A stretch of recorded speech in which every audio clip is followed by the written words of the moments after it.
Truth. Unforbidden.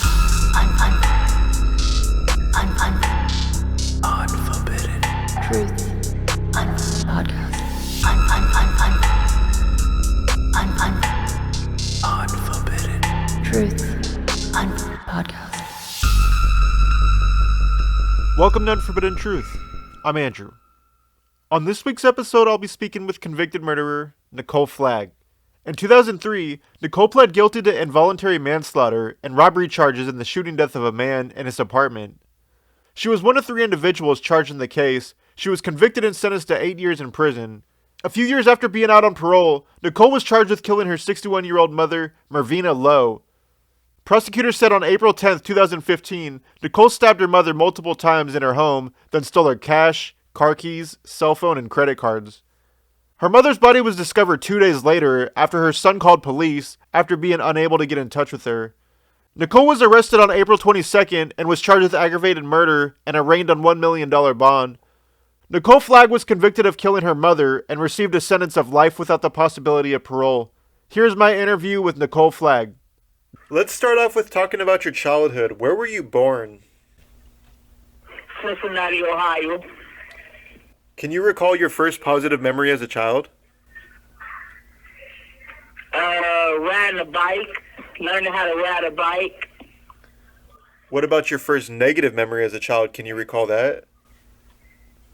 Finding out that my father wasn't my father. Did you ever find out who your real father was? Yes, I did. At 12 years old. Was your mother with him growing up or no? No, she wasn't.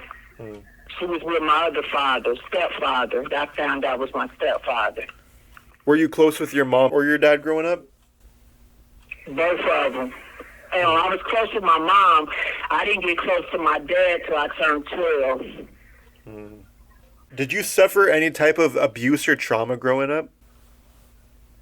Yeah, I was molested growing up. At what age did that happen? At 9. At 9. Was there ever any criminal charges that came from that against the person that did it? No, I never told nobody. What was your behavior like going back as early as you can remember? I was a good kid. I was very naive, quiet. I had all brothers, so I was the only girl. How many siblings did you have? I had 3 that lived with me and 3 that didn't. Were you close with them growing up? The 3 that lived with me, I was. What was your behavior like in school, more so in your middle school and high school years? Middle school was fine. I didn't have a problem with middle school. Once I got to high school, I got pregnant. So I ended up dropping out of high school and getting my GED. Did you end up delivering the child? Yes. Did you engage in any type of criminal activity as a juvenile? No. How about when you were an adult, up until the crimes you were arrested for, did you engage in any type of criminal activity as an adult prior to these 2 cases? I had some minor charges like receiving stolen property, driving, joyriding, stuff like that. Let's talk about the crimes that you're currently in prison for right now. Let's start off with the first crime, and that is the homicide of Jeffrey Brown, which occurred in 2003. Can you talk about how you met him or what your, affiliation with him was at the time? We was great friends. We worked down the street from each other, and we was good friends.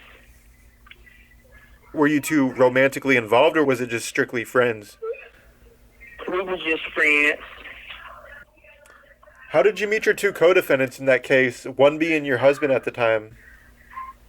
Yeah, I was married, and then the other one was my husband's friend. How did you meet both of those co-defendants? met my husband on a chat line, and his friend, I met his friend through him. So the shooting of Jeffrey Brown, that went down in 2003. Do you know exactly how that was, set up or how that took place? Well, I was in the car, so all I know is that I set it up pretty much, but I didn't know they was going to kill him. I thought he had stole some drugs from somebody else, and I thought they was just going up there to get the drugs. I didn't know they was going to kill him, but I didn't know I just didn't know they was going to kill him. What did you do to set him up? Was it to get robbed? Is that what it was? No, to get the drugs that Jeffrey had stole. I gave him the key to get in the house to get the drugs that Jeffrey had stole. They were supposed to just take the drugs and leave? Yeah, that's what I thought was gonna happen. I didn't put two and two together that it was gonna cause a homicide. What did you guys do after the crime that night, after the shooting, and the robbery? What did you guys do after the fact? I dropped them off. I went home. Did you guys get rid of any evidence, get rid of any guns or clothing or anything at the time? I don't know. I dropped them off. They had the clothes on them, so I don't know if they did that when they got home. But I cleaned out the car because they had blood in my car.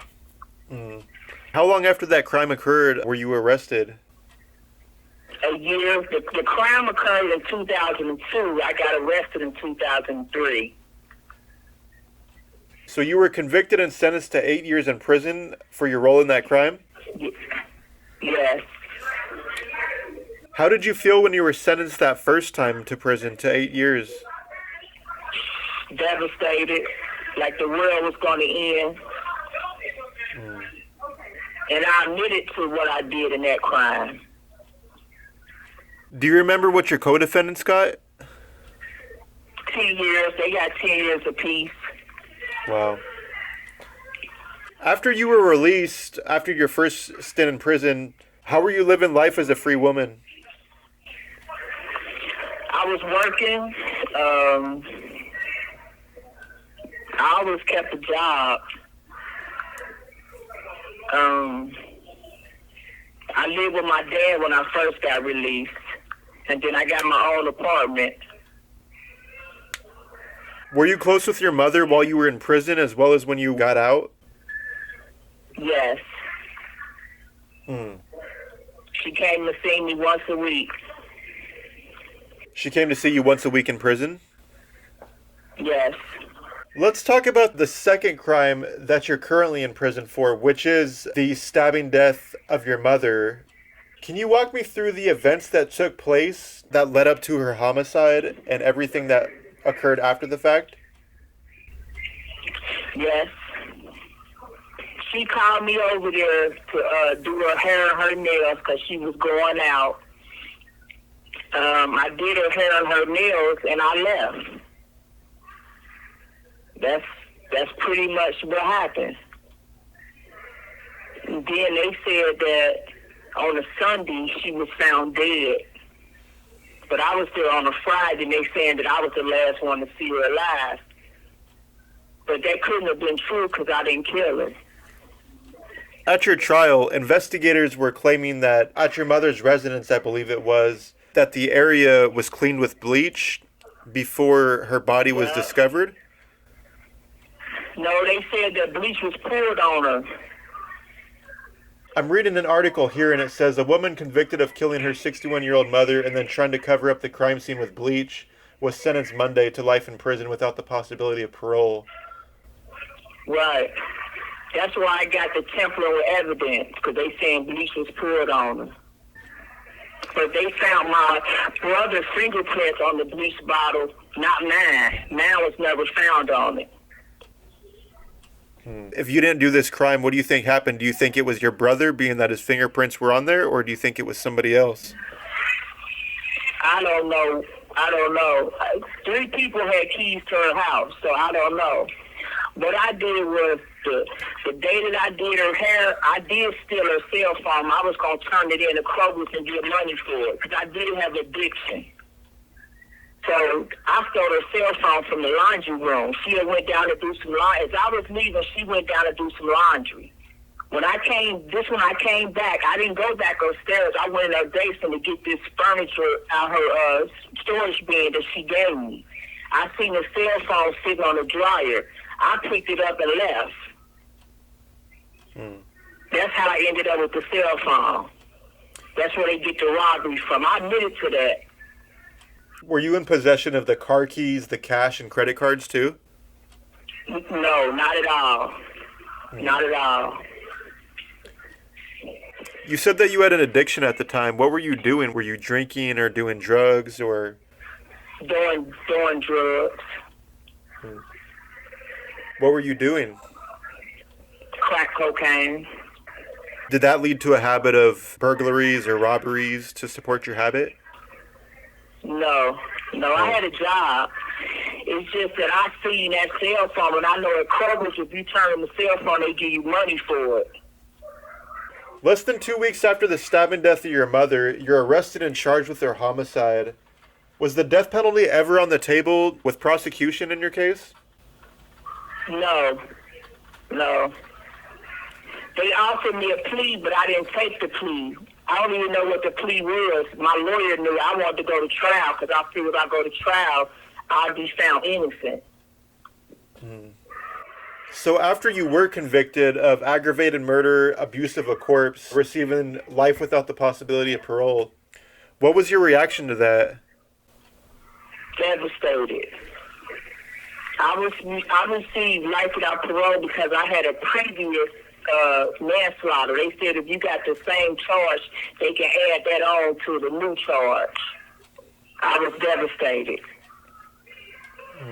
How do you spend your time in prison these days? Sleeping, depressed. That's what I do. I sleep. But by me having so much time, I'm ineligible for programs.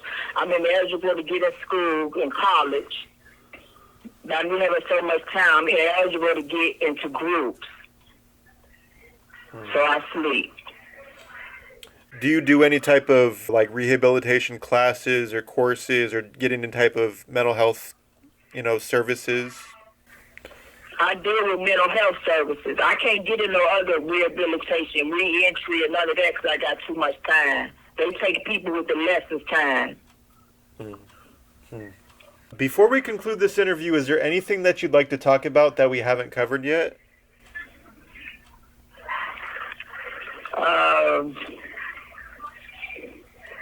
No, there's not nothing that we ain't covered. All I just know is I'm innocent. I'm trying to fight this case. That's all I can say. I had the same lawyer, the same judge, the same detective on this case that I had on the first case.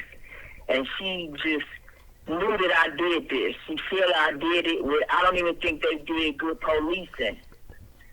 Because she figured I did I was involved in the first case with Jeffrey Brown. I did this case. Despite of the DNA that they didn't find no DNA, they found DNA of other people, but not mine. They still convicted me on circumstantial evidence. That was my interview with convicted murderer Nikole Flagg. Thank you for listening. Unforbidden truth. Unforbidden